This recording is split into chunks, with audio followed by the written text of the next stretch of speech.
Hello बच्चों, कैसे हैं आप सब। आशा करती हूँ आप सब खुश होंगे, मस्त होंगे, स्वस्थ होंगे। बच्चों, आज हम कर रहे हैं क्लास 9th चैप्टर गिल्लू पाठ्य पुस्तक के प्रश्न अभ्यास।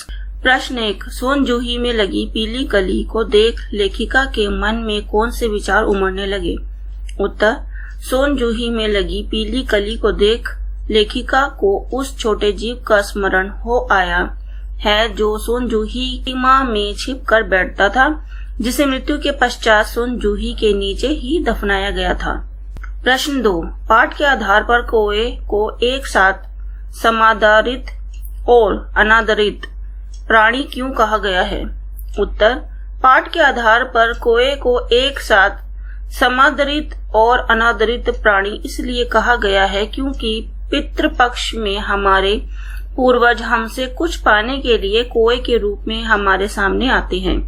इसके अलावा को हमारे दूरस्थ रिश्तेदारों के आगमन की सूचना भी देते हैं, जिससे उसे आदर मिलता है। दूसरी ओर कोए की कर्कश भरी कांव कांव को हम अवमानना के रूप में प्रयुक्त करते हैं। अपने काले रंग के कारण वह तिरस्कार का पात्र बनता है।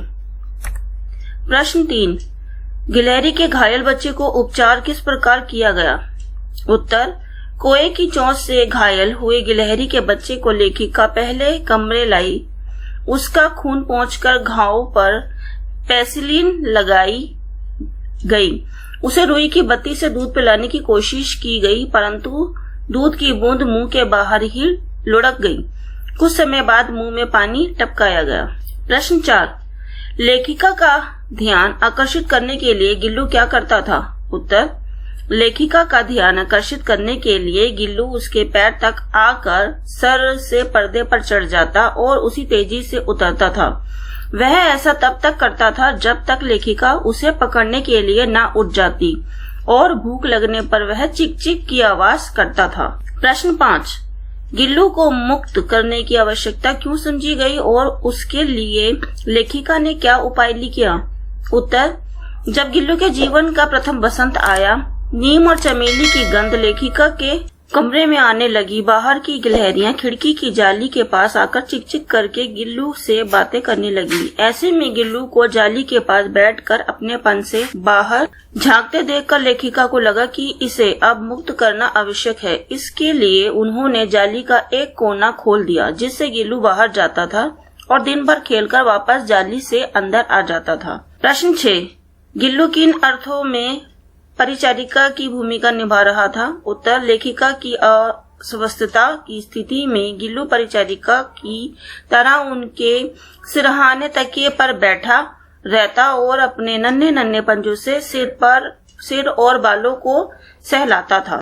प्रश्न 7, गिल्लू की किन चेष्टाओं से यह अभ्यास मिलने लगा था कि अब उसका अंत समय समीप है। उत्तर, गिलहरियों के जीवन की अवधि 2 वर्ष होती है। गिल्लू 2 वर्ष का हो चुका था, अतः उसका अंत समय भी समीप आ गया था। उसने दिन भर कुछ भी नहीं खाया। वह रात को अपना झूला छोड़कर महादेवी के बिस्तर पर आ गया और उनकी उंगली पकड़कर हाथ से चिपक कर हमेशा के लिए सो गया। प्रश्न 8, प्रभात की प्रथम किरण के स्पर्श के साथ ही वह किसी और जीवन में जागने के लिए सो गया का आशय स्पष्ट कीजिए। उत्तर, प्रस्तुत पंक्ति का आशय यह है कि गिल्लू की मृत्यु हो चुकी थी, उसकी आत्मा शरीर छोड़कर जा चुकी थी और किसी अन्य जीव रूप में जन्म लेने के लिए तत्पर हो चुकी थी। प्रश्न 9, सोन जूही की लता के नीचे बनी गिल्लू की समाधि से लेखिका के मन में किस विश्वास का जन्म होता है। उत्तर, सोन जूही की लता के नीचे गिल्लू की समाधि बनाई गई क्योंकि गिल्लू को यह लता बहुत पसंद थी और लेखिका को भी यह विश्वास था कि एक न एक दिन सोन जूही के फूल में गिल्लू की आभार प्रकट में होगी।